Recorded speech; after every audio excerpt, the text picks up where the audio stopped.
ইতিহাসে অনেক যোদ্ধা এসেছেন, অনেক রাজা জন্মেছেন, কিন্তু এমন একজন মানুষ ছিলেন যিনি নিজের সুখ, প্রেম, এমনকি সিংহাসনও ত্যাগ করেছিলেন একটি প্রতিজ্ঞার জন্য। তিনি অমর ছিলেন না, কিন্তু তার চরিত্র আজও অমর। আজকের এই ভিডিওতে আমরা জানব ভীষ্মের সেই প্রতিজ্ঞা, যা তাকে মহাভারতের সবচেয়ে সম্মানিত চরিত্রে পরিণত করেছে। আর জানব কেন ভীষ্ম আজও আমাদের অনুপ্রেরণা। শেষ পর্যন্ত ভিডিওটা দেখুন, কারণ শেষের শিক্ষাটা আপনার জীবন বদলে দিতে পারে। ভীষ্মের আসল নাম ছিল দেবব্রত। তিনি ছিলেন রাজা শান্তনুর পুত্র এবং গঙ্গা দেবীর সন্তান। ছোটবেলা থেকেই দেবব্রত ছিলেন বুদ্ধিমান, শাস্ত্রজ্ঞ, ধৈর্যশীল এবং ন্যায়পরায়ণ। সবার চোখে তিনি ছিলেন হস্তিনাপুরের ভবিষ্যৎ রাজা। কিন্তু ভাগ্য তার জন্য অন্য কিছু লিখে রেখেছিল। রাজা শান্তনু প্রেমে পড়েন একজন জেলের কন্যা সত্যবতীর। কিন্তু সত্যবতীর পিতা এক শর্ত রাখেন, সত্যবতীর সন্তানই হবে হস্তিনাপুরের রাজা। রাজা শান্তনু এই শর্ত মানতে পারেন না, কারণ দেবব্রতই তখন সিংহাসনের উত্তরাধিকারী। সব বুঝেও দেবব্রত কিচ্ছু বলেননি।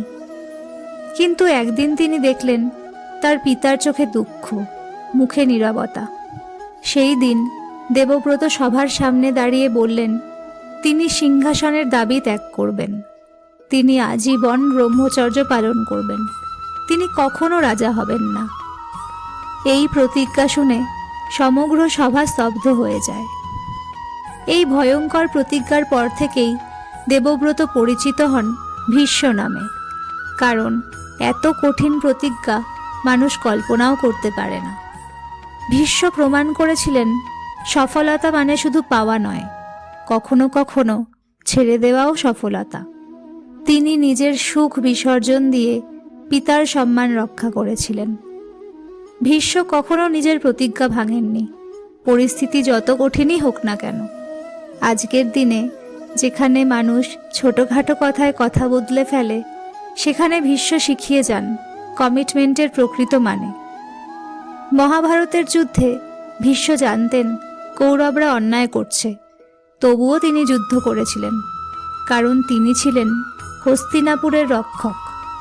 এটা শেখায় জীবন সবসময় সহজ সিদ্ধান্ত দেয় না, কিন্তু নৈতিক দ্বন্দ্বেও মানুষকে দৃঢ় থাকতে হয়। ভীষ্ম পেয়েছিলেন ইচ্ছা মৃত্যুর বর। শরশয্যায় শুয়ে থেকেও তিনি সময়ের অপেক্ষা করেছিলেন, সঠিক মুহূর্তের। এটা শেখায় জীবনে শুধু বাঁচাই নয়, কিভাবে মর্যাদা নিয়ে বাঁচতে হয় সেটাও গুরুত্বপূর্ণ। ভীষ্ম আমাদের শেখান নিজের দায়িত্ব কখনো এড়িয়ে যাওয়া উচিত নয়। প্রতিজ্ঞা মানে শুধু কথা নয়, জীবনভর দায়িত্ব। ত্যাগ দুর্বলতা নয়, সবচেয়ে বড় শক্তি। ভীষ্ম আজ বেঁচে নেই, কিন্তু তার আদর্শ আজও বেঁচে আছে। আজ যদি কেউ প্রশ্ন করে আদর্শ মানুষ কাকে বলে, তাহলে ভীষ্মের নাম নিঃসন্দেহে আসবে। আপনি যদি আজ নিজের জীবনে একটু দৃঢ়তা, একটু ত্যাগ আর একটু নৈতিকতা আনতে পারেন, তাহলেই ভীষ্মের শিক্ষা সার্থক হবে। ভিডিওটি ভালো লাগলে লাইক করুন, মোটিভেশন বাংলা হাবকে সাবস্ক্রাইব করুন, কমেন্ট করুন আমি আমার প্রতিজ্ঞায় অটল থাকব, কারণ চরিত্রই মানুষের আসল পরিচয়।